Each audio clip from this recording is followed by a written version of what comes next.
In our subconscious minds, we think old is decrepit, bent over, whatever. So I do try to push back against the toxic ageism that is infusing our culture. Priscilla Long has written an eye-opening book about thriving in old age. Her optimistic outlook on life is infectious, and the stories she tells are inspiring and deeply engaging.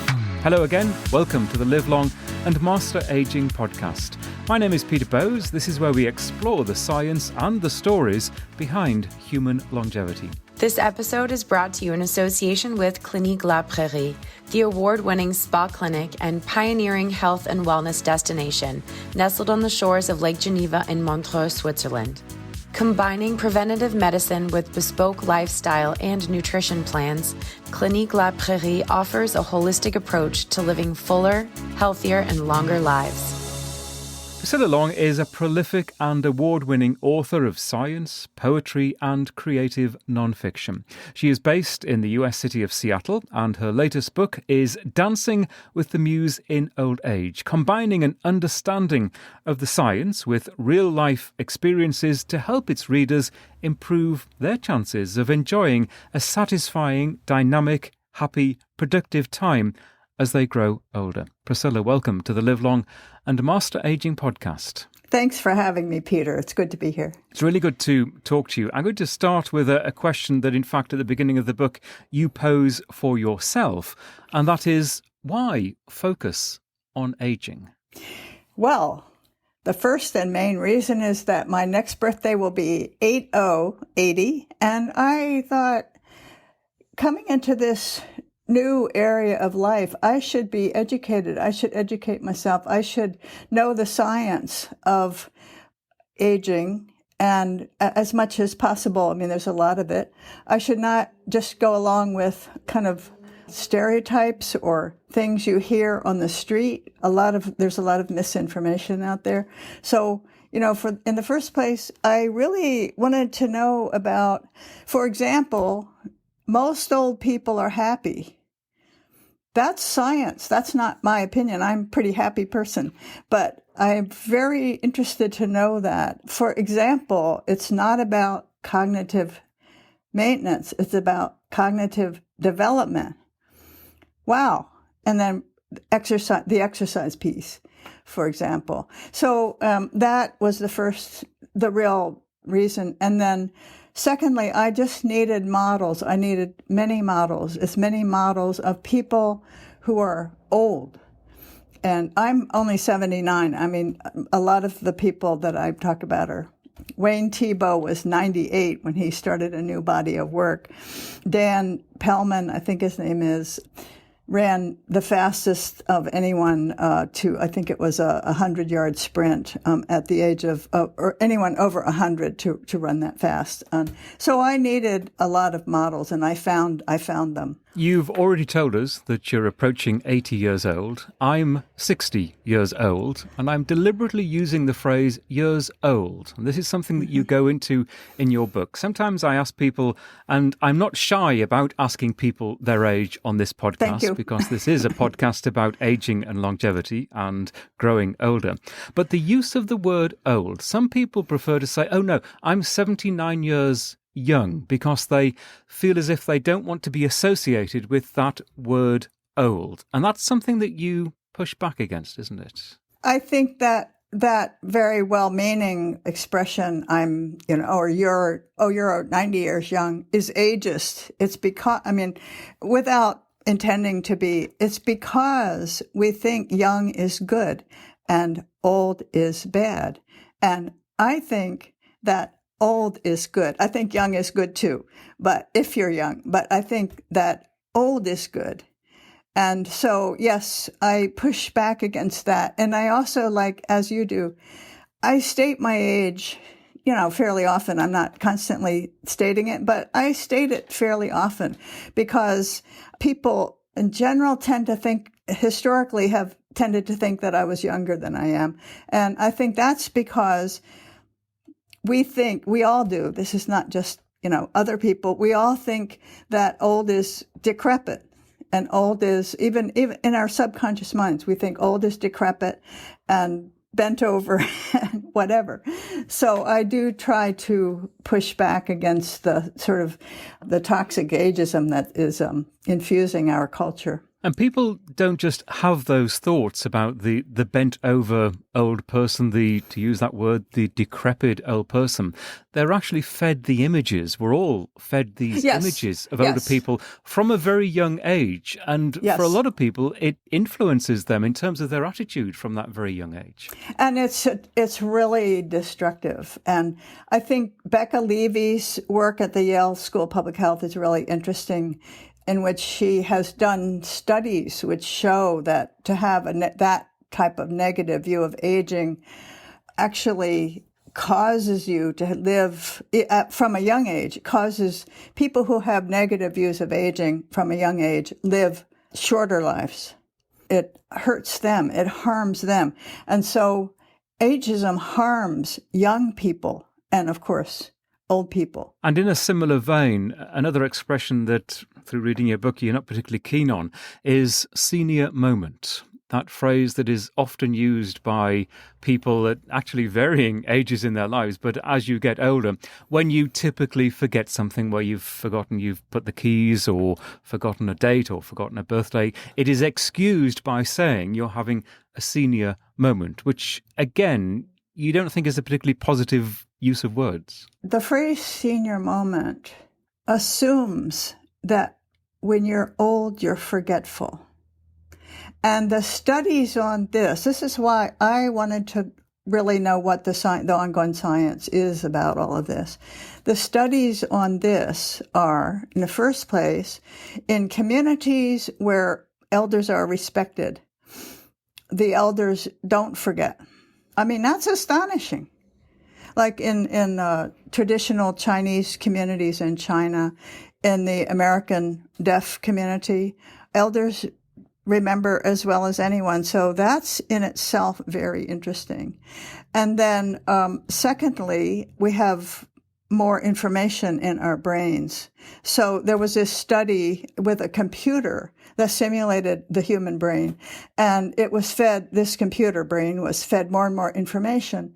And the more information it was fed, the longer the computer took to come up with the right memory, the right answer. And so this scientist, he said, I believed in the dotage theory, but now I don't. So we have a lot of information. We have, huge numbers of vocabulary words and huge numbers of names going back decades and decades. So if I forget a word, which I do sometimes, but I've always forgotten a word sometimes. It's not because I'm old. I think it's not because I'm old. It's because I've forgotten a word. One of my examples is I have a native plant garden, which gives me a great deal of pleasure in my yard. And I broke my leg in 2019, and I couldn't basically go into it for almost 9 months because of the uneven terrain that I couldn't walk correctly. So when I went back in, I forgot 3 of the names of the plants that I myself had planted. So I came back inside and I wrote down the names of all the plants that I could remember their names, which was 75. And so I figured, okay, I forgot 3, but I remembered 75, which is actually a lot more than a lot of people can't remember. So I just don't believe. And also, I really think that when we talk about senior moment all the time, we're harming ourselves. It's a negative view of ourselves. And since I think it's basically false, we should drop it. We should drop that term. I think that's really interesting. The fact that as some people get older, the language they use about themselves is almost instinctively negative. Yes. As if throughout their lives they've been building up to this point that life will take a downturn, that things won't be as good, and then actually use that as an excuse for a situation or for a type of behavior. I want to delve into that, but overwhelmingly, the theme of your book is a positive one. It is an optimistic one. It is a forward-looking attitude that you have. Before we get into that, maybe you could just tell us a little bit about your life. I refer to the fact that you are a very prolific writer. You've written books on many different topics.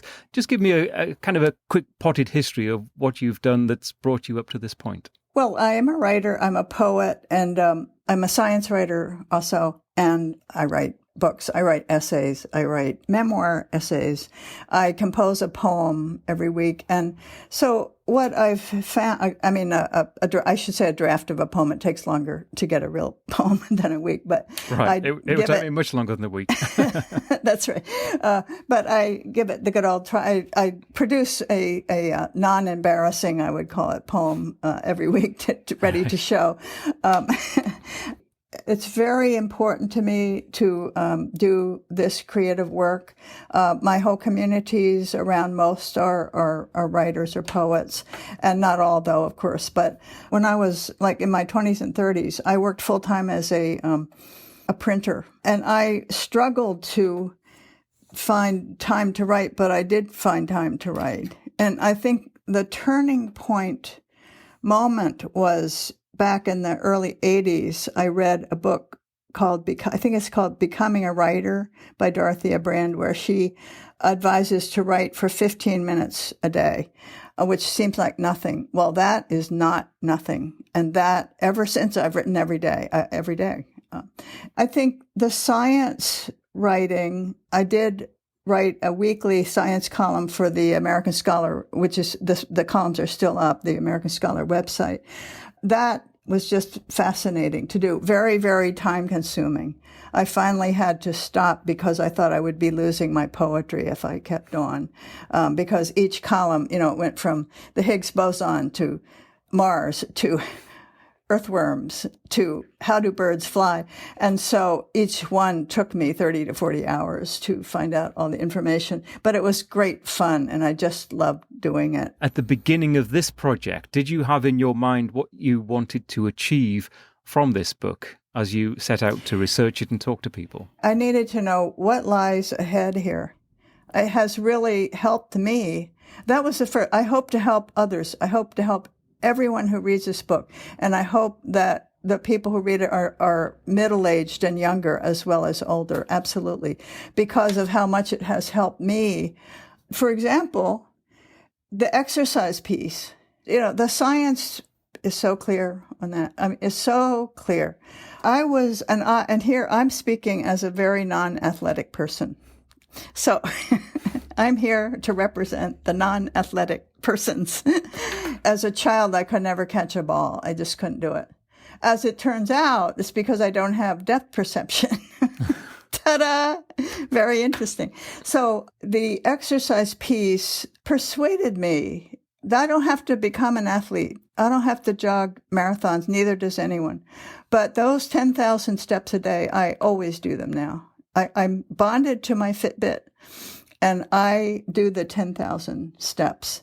I find it fun. I don't find it, and because I don't have depth perception and I don't drive, I walk, and I live in a place with very good public transportation, but I also walk a lot.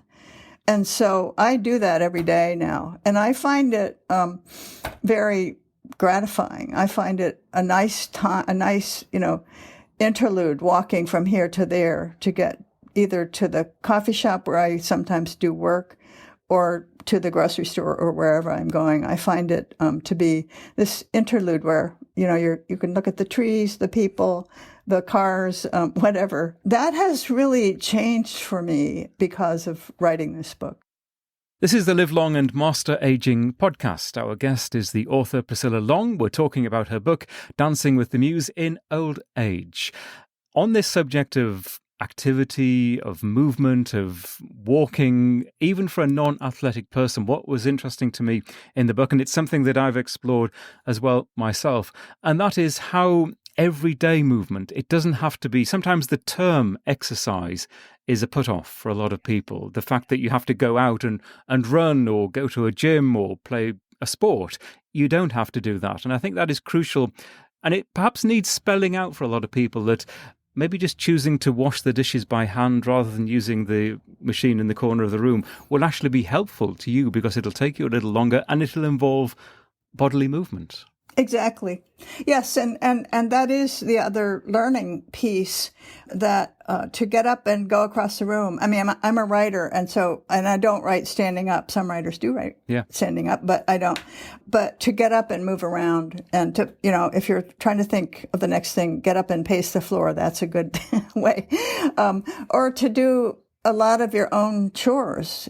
Some people suggest do your chores, cleaning, mow the grass, walk down the street, take the stairs. All of that is just very helpful. One thing that you say in the book is that there is nothing more vital to our well-being than a connection with others, a connection with other people. Yes. And again, this didn't come as a surprise to me, because I've looked into this myself and talked to other people with that view. But I think it will come as a surprise to some people that as they look at their own health and perhaps analyse why they're not doing so good at a certain age, that social connections are so crucial.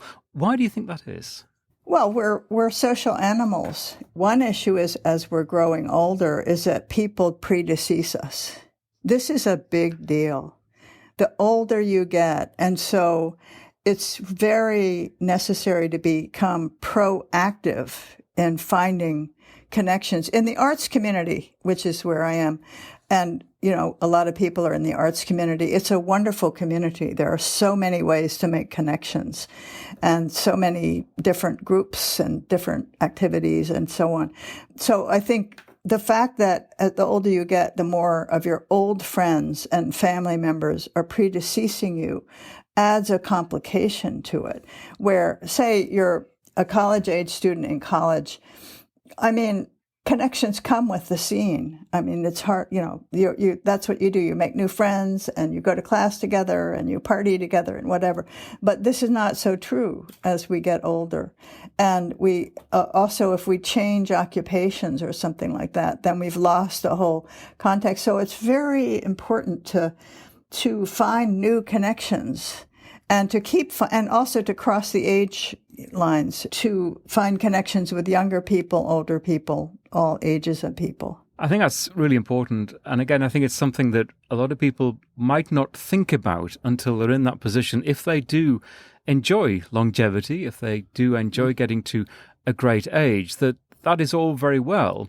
But if you're doing better than all of the people around you who, as you say, predecease you, who die before you do, one of the big problems for older people is loneliness. And clearly one of the big solutions to that is, as you say, is mixing with different generations and starting that process as young in life as you can. Don't think about it when you get to 90, but try to apply that when you're 40, 50, 60 or 70. Yes, exactly. I mean, so a lot of middle-aged people, like, I don't know, don't ask me to define middle-age, but middle-aged people are very busy. They're raising their kids. They have a job. Maybe they have two jobs. They're running a household, and they really don't have time to go out and sort of socialize with people they don't know. So understood. But to just understand that what is going to happen is that your dear friends of your life are going to start predeceasing you. Now, maybe you'll predecease some of them,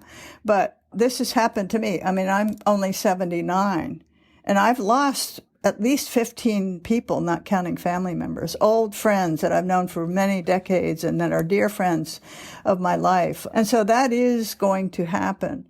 And we are social beings, and we need not only to socialize in this superficial way, but to really connect with people. And in fact, that's one reason I tell my age, by the way, because to connect to people, what you're doing partly is you're revealing yourself, who you are.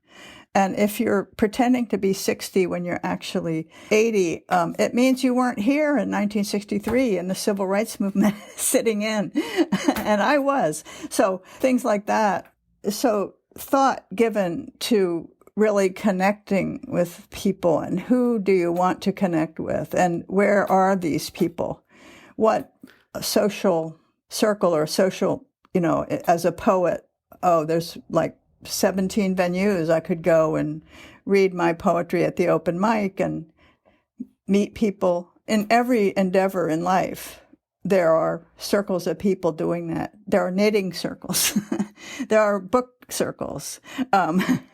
I guess one of the challenges, therefore, for, if you want to use this word, influencers, people who, like you, can tell a good story, one of the challenges is to get over the notion that you've just been describing to younger people.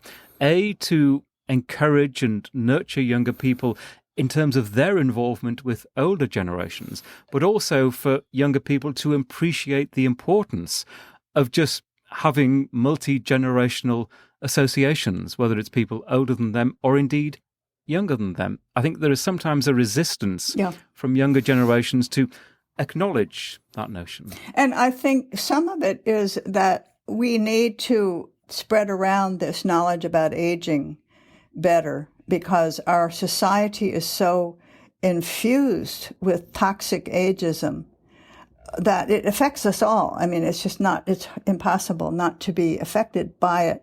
And it affects many young people. I think young people who have wonderful grandparents are helped very much by that. Of course, adolescents and even college students are very involved with the peer group, and that's natural.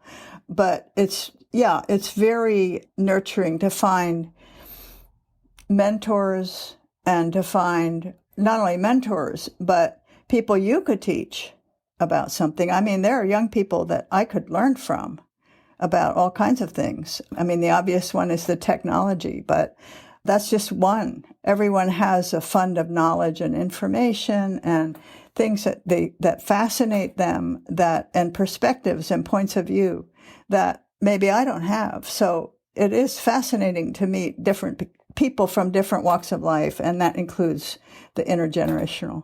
You use the phrase toxic ageism. Do you think that as an issue to be aware of, that ageism is underrated? Oh, it totally is. We hear about and appreciate the importance of understanding the negative implications of racism and of sexism and many other isms. But ageism, I get the impression sometimes, is one of those things that maybe people know what it means, but it doesn't really concern them too much. Exactly.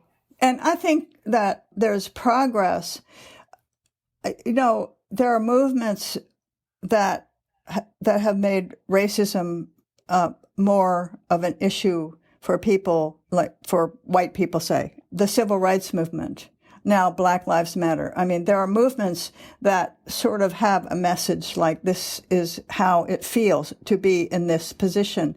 And then some people, learn that. And so, and there has been a movement against ageism, but it hasn't, like Maggie Kuhn, of course, and the Grey Panthers, and that she was, I guess, the pioneer, unless there's somebody else that I don't know about. But there needs to be a lot more. I mean, it needs to be a publicly ongoing campaign of us personally to tell people the science of it, as well as, come on, let's not be like Mark Zuckerberg, who said young people are just smarter. Right. Really, that's just so obnoxious, but it's also just not true. It's bad science.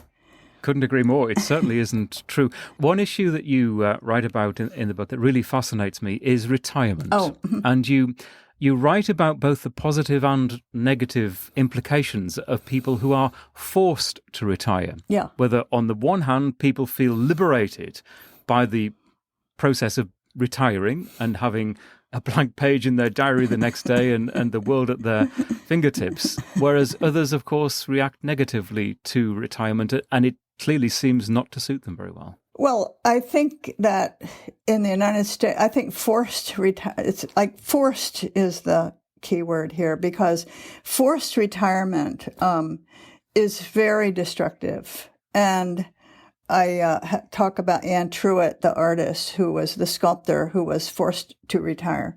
That would be illegal now in the United States, but of course across the world it is legal and usual, I think. So I think that people should, in my opinion, I mean, I'm never going to retire. I'm a writer. Am I going to retire? Am I going to say, oh, okay, I'm retired now, no more poems? I don't think so. I don't think you are. No, I hope not.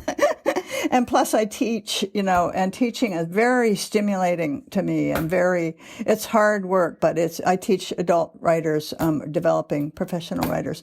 And it's just very stimulating to me. And in the way I teach, I give the assignments and I do the assignments that I give and give my work to the other writers.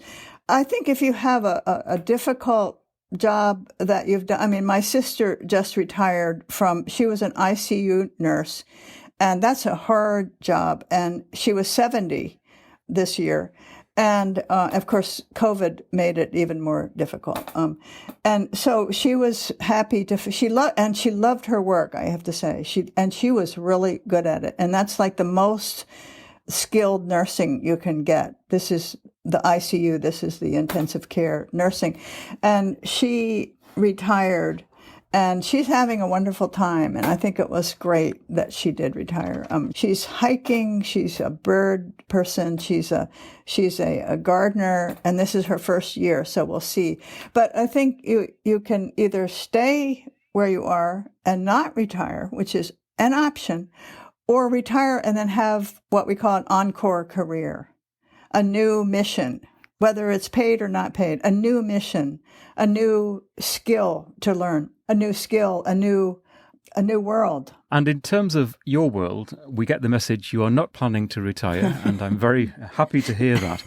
From what you learned yourself through writing this book, perhaps the things that surprised you or things that you hadn't realized before, how do you see the years ahead for you? How do you think about your own longevity? Well, I think a lot about it, actually.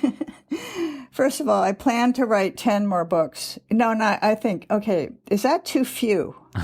I mean, I'm only 79, so, and I actually am not a fast writer, but I write several books at a time, typically. So is the ambition to write 10 more books too modest? I don't know how to answer that question. But yes, we can't control our fate. I mean, we could get run over by a truck, this afternoon. Hopefully not. Hopefully not, yes. Right. But I hope to live a long time, and as I think most of us do, in health, of course, and I at least plan to try to influence that by not only the exercise and how I eat and so on, but also to keep productive. And I think the big challenge in the creative arts is how do you be productive but not repeat yourself?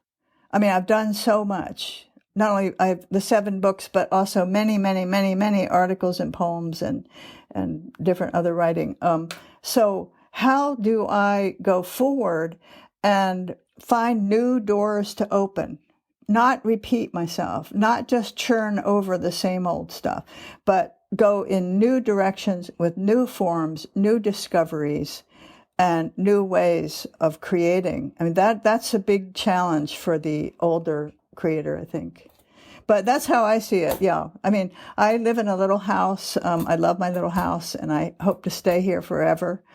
And when my nephew, I have a little nephew now, he's almost 40, but anyway, when he was quite small, he had this period of being very anxious about death. And, he was like 3 or 4. And I assured him, I said, don't worry, I'm not going to die until I'm 103. So don't worry about it. That's a long time from now. And so now I've changed that to 106. I think that's a good time. I don't know. So yeah, I hope to live a long time and live in this house, hopefully, and produce more work and connect with more people and connect with my work more and get to know people more and learning. The piece of learning is really important. Well, I think what you're doing is hugely inspiring. I think this book is excellent, and I really would recommend it to everyone. We've only just touched the surface in terms of the detail that you go into. Thank you. It is richly researched and referenced. I really enjoyed reading through the references, and it distracted me because I then went off and pursued some of those references. It's that kind of book, so I really enjoyed that. And I just, based on what you've just said, look forward to reading at least another 10 from you in the coming years. Thank you. Thank you so much. Priscilla, thank you very much indeed for your time. Thank you. And if you would like to read the book, I will put a link to it in the show notes for this episode, Dancing with the Muse in Old Age. You'll find the details in the show notes for the Lama podcast at LLAMApodcast.com. This has been a HealthSpan Media production. You can contact me at Peter Bowes. We're also at Lama Podcast in social media. Thank you so much for listening.